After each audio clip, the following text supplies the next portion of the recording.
Welcome to this episode of Neurona QL, where I dive deep into the intersection of mindset, neuroscience, and holistic health to help you live life at its fullest potential.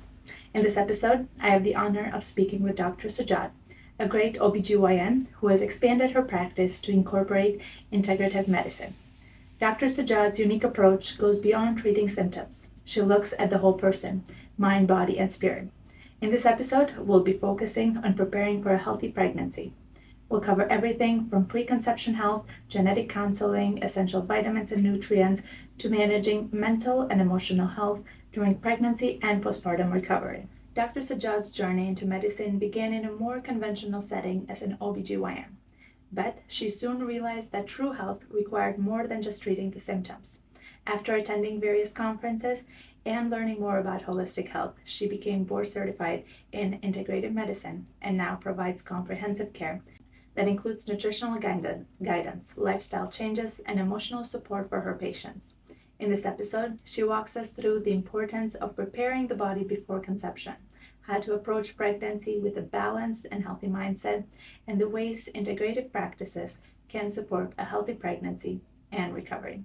Her deep commitment to addressing the root cause of health issues truly shines in this conversation. Hey, I'm here today with Dr. Sajjad. I'm very excited about this because I recently met her as an OBGYN doctor, but then I found out that she does integrative approach, and that was very exciting to me because she looks at the person as a whole body, like mind, body, and spirit. So that's what got me excited. And today is one of the first topics that we'll be talking about, and I'm very excited about the future topics as well.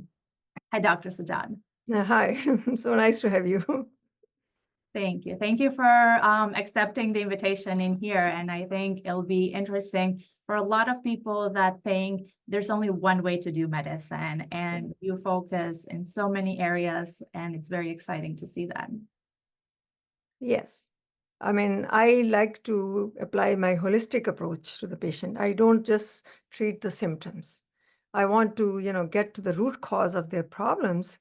And as an OBGYN, it's not like a conventional OBGYN. I talk to them. I want to prepare them before they get pregnant, to prepare their body for, to have a, healthy pregnancy and a healthy kid. So that's my approach is always. Correct. Mm. So, what has brought you to this journey? Because as a doctor, everyone has a specific journey that they follow. What led you from doing like the medicine and then doing OBGYN and then adding the integrative approach as well? Yeah, I used to be a conventional doctor as everybody else is there. So, in I think it was 2014 or 2015, I used to get some, letters in the mail that if I wanted to attend lectures on a conference on weight loss. And I used to look at this and I said, what do you mean by such a big lecture? And it was costing like $2,500 at that time. I said, it's a lot of money just to listen about to how to lose weight. And then, that the person called me and he said, I said, it doesn't make sense to me that I come to Chicago and to listen to this lecture with, all this, airline ticket and hotel booking and everything, and then listening to these lectures and $2,500, it was a lot of money. I mean, I thought that was my thought process. Mhm. He said, no, okay, what I will do, I will send you some, um, you know, specimen lectures, from the past. So what he did, he sent me like 2 or 3 lectures. And when I listened to them, I said, listen, it really makes sense. It really makes sense. I never thought it this way. So I said, okay. So I booked the conference, booked myself, and went there and I looked at that. And since then, I went to all their conferences, sometimes in Chicago, sometimes in Las Vegas, sometimes in Florida, in California. And in 2018, I I mean I certified their boards of integrative medicine. And I really I regret why I never thought of this and why I never, it happened to me. I never thought there isn't some integrative approach, or what is integrative approach, functional approach. So from that time onwards, I totally changed myself. And, absolutely, now I talk to patients, I talk to them for like 40, 50 minutes, and I tell them everything, about their sleep, about their eating, about their, exercise, walking, what they do, how they spend their day, if they have any issues like, any stresses in their life, how to cope with those stresses. And so this was my approach. And I think my patients like it also. And especially, before, as because as an OBGYN, many patients come to me where that they cannot get pregnant as an infertility. And before I used to, okay, you're not getting pregnant, okay, I'll give you Clomid. Okay, Clomid didn't work 4 or 5 months, okay, I'll give you letrozole. Mhm. That didn't work, okay, then you go for IVF. So it was like, so conventional. Now I don't do that. I said, okay, let me figure out why you are not getting pregnant. And most of the time I find now that the problem is with their male partners. Hmm, They interesting. have issues. And then I treat them and I treat the females. And when they're absolutely okay, then I tell them, okay, try now. If you don't get pregnant in 2, 3 months, then we'll see what's going on, what further we can do, and if you want to go for an IVF. And I have seen, they go to when they're not getting pregnant and they have not come to me. I have seen that they went for IVF, they spent like $20,000, and in the end, at 3 months, they miscarried. Mm. After spending all that money, it's so stressful. So, these even, sorry to say that, even these reproductive endocrinologists who do IVFs, they don't see the patient. And I know few endocrinologists who do IVF, and I tell them, listen, please send those patients to me. Let me figure out their inflammation, everything in their body to get that out. And then later on, you can do IVF if they didn't get pregnant. Yeah, Right. It's so important to not just put a bandage over exactly. something, but to Exactly. actually cure the whole thing. And I've seen that with you, like with every patient, not just a specific amount of Mhm. patients. Mhm. So it's very interesting. Is Mhm. there a particular patient that has made a difference that you said this was so worth it? Oh, like me choosing integrative medicine was worth it for that patient. Oh, many patients. Mhm. Believe me, it's not, I cannot I'm sure just you see single out that one plenty. Yeah. patient. There are many patients, they got pregnant, and I mean, they're so obliged, they're so grateful. And then they bring with their friends, their other acquaintances also. And then they say, oh, the other new patients come and they say, oh, such and such patient, referred me to you, and, we want you to take care of us. Mhm. Yes, for sure. I'm sure they all feel I feel like you change their lives because it's not just one something that you do that you give Exactly. the medication, but you Mhm. also change their habits and how they live their life. So I feel like that's very important. Mhm. Why specifically did you choose OBGYN in the first place? I don't know. I was always interested as an OBGYN. So, and my parents, I think when I was born, from that day onwards, they were every month, probably every day, they were telling, you have to be a doctor. You have to be I had no other choice but to be a doctor. Right. And then, a doctor, You changed I've served in many countries. I Mhm, served in, my own country where I was. I went to Iran. I was like in 11 years in Dubai. Then I came to United States. I did all over my residency, everything. mhm, So I just wanted to be an OBGYN. mhm. So Would good, you change it now or now, I like it now because I changed my way of, treating my patients. it's a My personal functional thing? way of treating me. And I'm all the time reading books. I'm all the time listening to other functional doctors so that, if I can improve or if anything I don't know, because you can always increase your knowledge. It's not, you're never 100%. Yeah. So that's, Sure. that's So all. you finished the medical school in India? In Pakistan. In Pakistan, and then you came here in United States, like after a few residencies. What was the biggest thing that you've seen that was the difference over there compared to here? Here, there is, there's no insurance thing, so people have to pay. So they have to think, how much they can pay Mhm. in those countries. So, there were like good things, bad things of both worlds. Some good things were there, some good things are here. I think a lot of good things are here, probably. Yes, yes. It's a Yeah, blend of the system. I feel like you do well on that blend. So exactly. Yeah. Mhm. so on this podcast, I believe we should focus more on the pregnancy. What do you think? Yes, Okay. yes, of course. So what do you think as someone is trying to get pregnant, Mhm. during that age that they're thinking about it?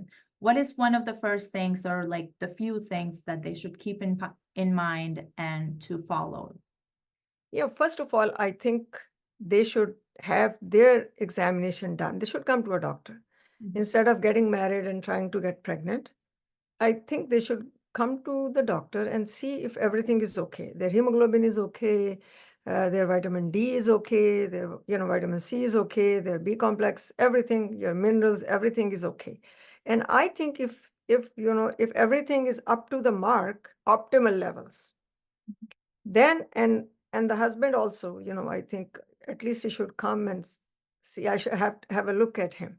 He's Mhm. not obese, he's not, so let them, have, because here everybody gets insurance, so it's not difficult that they come and get their labs done, and they get done, and everything is okay.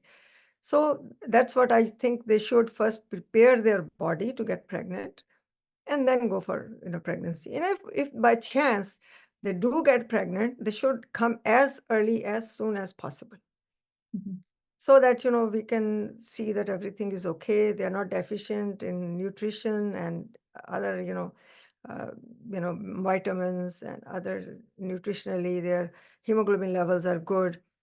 I see, like, I mean, hardly anybody has like vitamin D levels of what, even 7, Mhm. 4, ferritin levels of 4, 5, hemoglobin of like 7 point something, and so forth, so on. So that is what I want to, tell them. And I do a little bit of like genetic study also. Suppose like MTHFR, I do on everybody. Mhm. Could That you explain what MTHFR is for someone that doesn't understand Yeah, this? MTHFR is that, not everybody body can metabolize folic acid. Folic acid is a man-made vitamin. It's not in nature. In nature, it exists as folate. Mhm. So whatever vegetables or whatever we eat, we get folate from there. So if you have a genetic deficiency in your two genes, which is, A1928C and C677T, if you are like, heterozygous in any one of them or homozygous, so you have to have folate in your vitamins which you're taking, not folic acid. Mhm. Yeah, so that's what it is. So when I do this test, I know that they cannot metabolize folic acid, so they have to take as a folate. Okay. Mhm. So explain to me the difference in the regards to prenatals and folate. You don't usually prescribe those, or you don't tell the patients to do those. You tell them to do something else. Yeah, what I do is I tell them to take, when they take prenatals from covered by the insurance, they're like a cheap quality, and they all have folic acid in it. Mhm. And the B12 also is like cyanocobalamin. It's not methylcobalamin. So that's why I tell them to buy at least, uh, I know it's not covered by insurance, but I think at least it is worth spending some money, maybe $100-$200 to buy some good quality vitamins, so that, their deficiencies can be covered with those. Mhm. So in regards to the prenatals, even for someone who's not thinking about being pregnant in that short time, they will start in that reproductive age. You Yes. wouldn't recommend it to them either? Yes, I recommend them to start taking them, do their tests, and Mhm. see, that what is lacking in them. Mhm. And so they start taking those things, and at least, have their, levels optimal when they, get pregnant. I see. And then you also prescribe something, well, not prescribe, but you also tell patients for something for ovarian health. like when they're in their reproductive age and it helps them. Can you explain a little bit about that as well? Yeah, I mean, I check their, I mean, I do usually a sonogram on them. I check they're ovulating. Their ovaries does not have any antibodies, and their thyroid is optimal. Thyroid doesn't have any antibodies or anything, because these days autoimmune diseases are very common as well.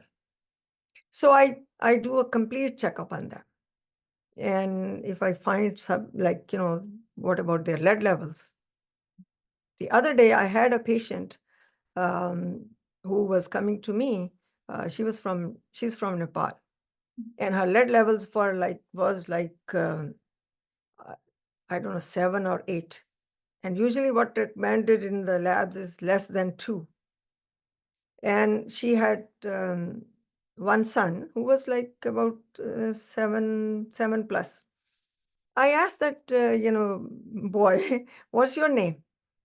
He took a little while to answer the question. I said, why? I mean, this child should be very sharp, not like, taking few minutes, a few seconds to answer what is his name. Everybody knows their name. And, because his level, I said, listen, your lead levels are high. I'm pretty sure this kid has lead levels high. And your husband also. Husband said, no, no, no, no. I went to my doctor. He said, everything is okay in me. I'm absolutely fine. I said, yes, I know. Did he do your lead levels? I don't know. I said, yes. So why don't you do the lead levels here in my office? Mhm. So he did his lead levels. You know what his lead levels were? 11 points something. And the kids' lead levels were also same thing. My God, I said. Then I gave that lady some chelation. And the health department came because the lead levels were so high, the health department attacked their house. Oh my God. Yes. They checked their water, where water was negative. It was nothing. Then you know what? They found the lady had brought some cooking utensils from Nepal. And they were like, the brass, but they were brass, underneath the brass was lead. You Oh, see? yeah. So those the health department took all their cooking Oh, no. pots, and now her lead level is 1.7. That's awesome. Wow. Yes, Such a change. And you made a difference in all the family and not just the woman. exactly. Not. I made the whole family. I checked all the 3. That's Yeah. yeah. Well, I'm glad And they the found problem is that they were saying in that building, in the other apartments, those people were healthy because everybody checked their lead levels. They were so scared. yeah. So, it means it was just in the cooking pots. They were not in the building. There was nothing problem with the building. Right, right. So we Yes, see how the environment as well can affect exactly, someone to get exactly, pregnant or to exactly. not. Yeah. Mhm. I remember that case. I was there in the beginning of it and Yes, then yeah, great. it was interesting. So I'm glad they found out Mhm. going on. So the environment, yes, as far of PCOS, for example, what is something, do you treat PCOS in the beginning if they're trying to get pregnant, or how would you go about that? PCOS is so common these days. It is called metabolic syndrome also, So, I mean, I think every other patient is PCOS, believe me. And of course, it's not like, they're obese, they have fat on their body. So, I mean, I just tell them, it's not like a one-day process that, your PCOS can be treated. You have to, improve your sleep. You have to, means you eat nutritionally, organic, eat organic, don't eat meat inorganic. Everything should be organic, cook in healthy oils, not in vegetable oils. And I make them, reduce weight. I talk to them, I call them, every like month or so, and I see if there is any difference in them. It has made the difference. Mhm. And usually it does work. They lose weight and it does work.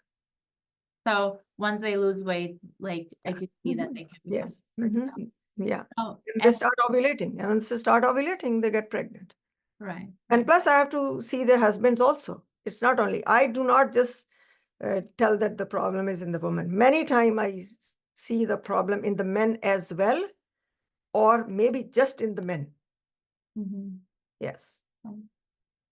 And how can women mentally prepare for the pregnancy, and what are some common challenges that you've seen in those First cases? of all, we have to see what their home environment is Mhm. at their home, because many times, in our culture or community, people have a combined family system. They live there, mothers-in-laws and daughters-in-laws, they have their own issues. Yeah, and stressful. She cooks for her brothers-in-laws and, whatever. They have a lot of issues. Yeah. So, you have to maybe involve the whole family. It's not like, okay, you are just, the woman is coming to you and, she is depressed. You tell them. Sometimes I call their other family members. I said, bring your, I always tell them, bring your husband. Mhm. I'm not going to see you without your husband, you know. So bring your husband. So, I should see what's going on in their house. Many times I see the husbands, they drive, Ubers or taxis, and they drive at night, and the woman is waiting for him to come at 3 a.m. so that she can give him the food. I said, why you have to? First of all, I convince him, do your driving in the daytime. Mhm. Don't drive at nighttime. And if at all, if you have to drive at night time, she can keep your food. You can microwave it, keep it warm. You can just, why she has to get up or she has to stay up? To it, yeah. Very Yeah. Mhm. That's that's interesting to see that kind of relationship sometimes, but yeah, Mhm. it makes a difference even how the woman is going to change, how her hormones change in that time as well. Exactly. Mhm. And So, everybody, because of whatever, the chemicalized food mhm, we get these days, everywhere, insecticides, pesticides, all these things have made a lot of difference. And this is all, I think, the main cause. The food is so adulterated, means chemicalized, that it disrupts their endocrine disruptors. It disrupts their hormones, and they get hormone imbalance. mhm. And I, that gives them all sorts of issues, whatever, PCOS or whatever it is. yeah, I believe that the food is so important that I feel like we need its own episode on that to speak about. Exactly. Yes. Believe me. We're gonna break it down on all kinds of foods, Exactly. Yeah. um, Yeah. what to Mhm. expect. So now the woman has gotten pregnant. Mhm. What are some of the things that she should maintain? What are some of the things she should eliminate in the pregnancy? First of all, she should be relieved of all this. She should have no stress on her. And her diet, I mean, I talk to them about their diet. Of course, I have checked all if they're diabetic. Mostly they are diabetic. So I talk to them what you eat, how you exercise, whatever, I try to control their diabetes with diet only. Mhm. And unless I have to, it doesn't get controlled, and then I put them on some medication. And I just tell them, stay happy. If you're happy, your hormones will affect your developing fetus as well. Mhm. And you have to sleep on time. For Yeah. sure. So mhm. What if they have some kind of issues such as anxiety or like depression? What would you do in those cases? No, if I see that they are very anxious, Mhm. I give them some, natural anxiolytics. Okay. Yeah. Mhm. So we have to kind of take that like into perspective as well. Like Yes, of they course. can't Of sleep, course. Yes. like stuff Mhm. like that. And as far of like breastfeeding after and C-section, and can you elaborate a little bit on those on the importance of those? I always, emphasize on breastfeeding. Mhm. Yeah, because that's what God has, made. In olden days, long back, there were no formulas, so every child was, breastfed. I Mhm. think the child should be breastfed for at least 1 year, and slowly introduce, the food, and then wean off the breastfeeding. But sometimes, women, they say, then I always suggest them to give organic, like camel milk or goat milk or something like that, rather than going to the formulas. Mhm. Yeah. Mhm. Another thing that I heard an important factor is in regards to the milk was to actually label the milk from the morning and then in the evening because it brought the cortisol. So if you switched the milk from the evening and you gave it in the morning, it would keep the child up. So it would, because of the cortisol that was in the So milk. as when you get up in the morning, that is the time when the cortisol goes high, Mhm. because nature, it makes in your body cortisol so that you can have enough energy to deal with your day. Mhm. In the nighttime, the cortisol, goes down. Mhm. So what I think, and and as the sun goes down, melatonin starts producing in the body. And that's where, I think the nighttime milk should be better for if you want baby to sleep Yeah. rather than, yeah. But a lot of people weren't doing the labels and they're wondering why it was happening that the child would wake up like in the middle of the night and just stay up for all night. These days, even I have seen that, the babies also don't sleep. Yeah. I think this is all what, they have been eating, or the stress levels, or on whatever they have when they are in the, in utero. Mhm. The babies, before, um, I know that, like 50 years ago, the babies used to, newborn babies, out of 24 hours, they will sleep 22 hours. They will only get up when they're hungry or they want to, They changed. empty their whatever they have done. So to be cleaned or whatever. These were the only times when the babies used to be up. Now I see the babies are up Mhm. all the time. Yeah. And then the importance of C-section versus a natural childbirth. So Natural childbirth is, of course, when you have a natural birth, vaginal birth, that means that, um, the child gets the flora of the vagina, which is healthy. The child sucks up that flora, and the child's gut also has a healthy bacteria. Now, if it is born by a C-section, it takes the, flora of the skin. That is not healthy. The kids which are born naturally are more healthier in every respect. So of course, but these days, if sometimes you don't dilate, you can't. right, I as also you myself have had to when first one was my C-section.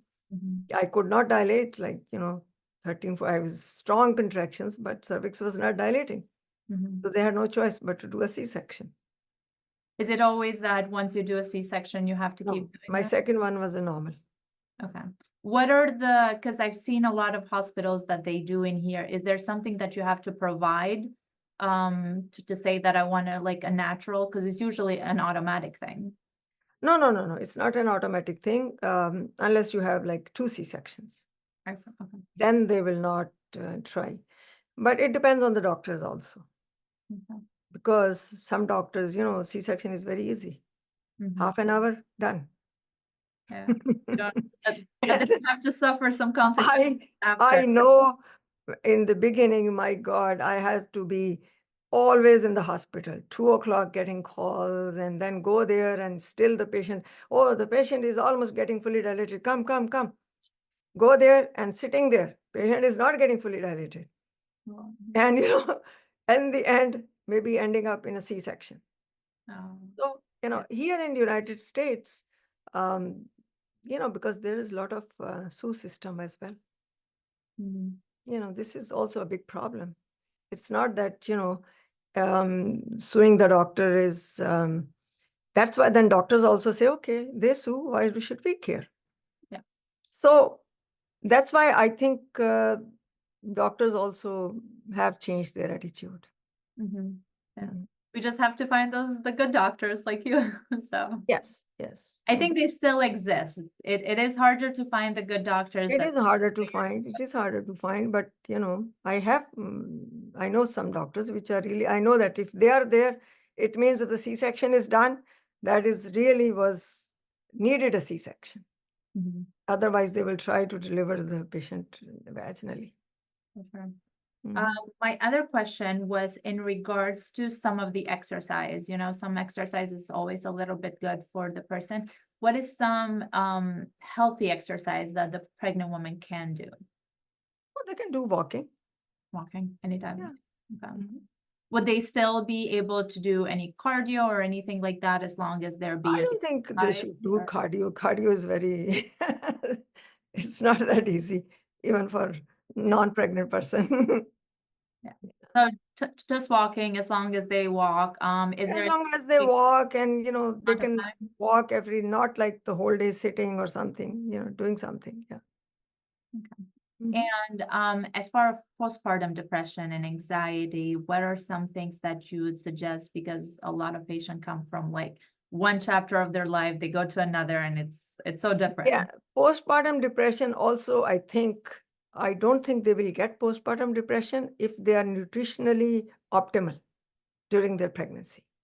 I see. Okay. Yeah. So if they're not nutritionally optimal, and if they have a good support system at home, they will not get postpartum depression. Mhm. For sure. Yeah, I I believe. have not seen very few patients hardly anybody having postpartum depression in my whoever I treat. Mhm. Hmm. Once they follow those habits that you give, yeah, Exactly. Yeah. that's If awesome. they know how to relax, and Mhm. if they are anxious, and I give them some natural type of anxiety, reducing supplements, Mhm. I don't think they ever had any postpartum depression. Yeah, that's awesome. Yeah. I Mhm. think I think you do a wonderful job with all your patients from start to finish and then to continue on as well. So Yeah, that's great. sometimes they say that they get yelled at. So I say, I think they need some tough love, but it yes. all comes because Because you that's why I'm saying, if I'm talking to you, I'm spending so much time, then, I deserve something from you guys as well. it's the tough love. It's how It's we my work. reward. It's my Yeah. reward that, you get a healthy baby, you get, healthy. Right, right. Yeah, It's it's wonderful the way you do it in a way that you take care of the patient and you spend so much time, and it's more of a family. You focus on the family as well. exactly. I always focus on the family. Yeah. Mhm. Anything else to add in regards to this episode? We focused we touched on a lot of things, so Yeah, I mean that's nutrition, sleep, exercise. These are the main things. yeah, Yeah. sure. Mhm. So thank you. I think this has been great as far of the first Yeah, episode, and we'll be touching on more of a lot of other episodes, such as like we'll be going specific on all the habits that they should be doing. of course. But this has been great. So thank you so much for all your time. Thank you so much for taking time. Thank you. Thank you so much for joining me on today's episode of Neurona QL. I hope Dr. Sajjad's unique approach to preparing for a healthy pregnancy has given you valuable insights, whether you're planning for pregnancy or simply looking to improve your overall health. Her journey from conventional medicine to integrative holistic care is truly inspiring and demonstrates how powerful it can be to treat the whole person, mind, body, and spirit. Be sure to join us for the next episode where we'll continue to explore the ways in which neuroscience, mindset, and health practices can help you live life to the maximum. And don't forget to subscribe to Neurona QL on Spotify so you never miss an episode. Until next time, remember to nurture your body, mind, and spirit for a life of true quality. Thank you.